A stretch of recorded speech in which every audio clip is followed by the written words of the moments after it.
Guys বিকালে ভালো লাগতেছিল না, তাই হেঁটে হেঁটে বিলের দিকে চলে গেলাম।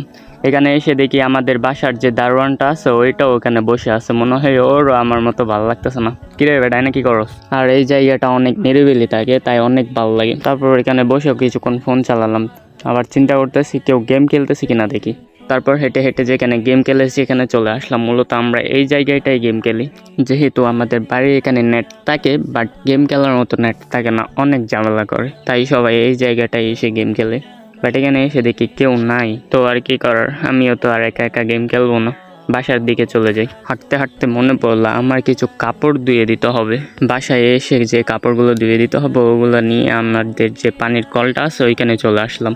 তো কাপড়গুলো রেখে আমি আগে কলের মধ্যে 2-1 মগ পানি দিয়ে দিব, কারণ আমাদের কলে পানি থাকে না, তাই পানি দিয়ে কিছুক্ষণ ডাবলে পানি উঠে আসে। আমি ডাবতাছি, দেখুন ফাইনালি পানি উঠেও আসছে। তো এখন আমি এখানে যে বালতির মধ্যে আগের পানিগুলো ছিল ওগুলো ফেলে দিব, কারণ ওগুলো ময়লা পানি। তো এখানে আরও একটু ময়লা দেখা যেতেছিল, তো আমি আর একটু পানি নিয়ে ওইটাকে পরিষ্কার করে ফেললাম। এখন আমার বালতিটা ফুল করতে হবে, তো আমি ডেপে ডেপে বালতিটা অলমোস্ট ফুল করেও ফেলছি। তো আমি একসাথে 2টা বালতিতে পানি নিয়ে রাখবো, যেহেতু কলে বেশিক্ষণ পানি থাকবে না। তো আমি যে দ্বিতীয় বালতিটা আছে ওইটাতেও একটু হাফ করে পানি নিয়ে নিলাম, যেহেতু আমি এই বালতিতে কাপড় ভিজতে দিব।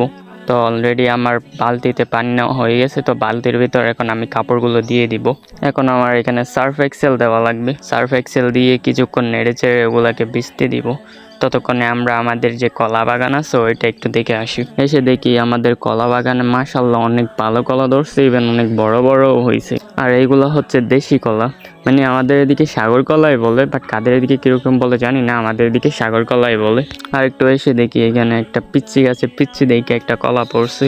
আর এখানে যে কলাগুলো একটু বড় হয়েছে ওগুলাতে আমরা গাছ দিয়ে রাখছি, কারণ ওইগুলার যে ওজন হয়, মানে একটু একটু বড় হলে যে ওজনগুলো হয় ওগুলো ওই গাছগুলো নিতে পারে না, ফলে ভেঙে যায় ওগুলো, মানে ছোট ছোট থাকতেই ভেঙে যায়, যেগুলো খাওয়ার মতো থাকে না আর কি। আর এই কলা গাছগুলোর একটা কাহিনী হচ্ছে, এগুলো বেশি ধরে না।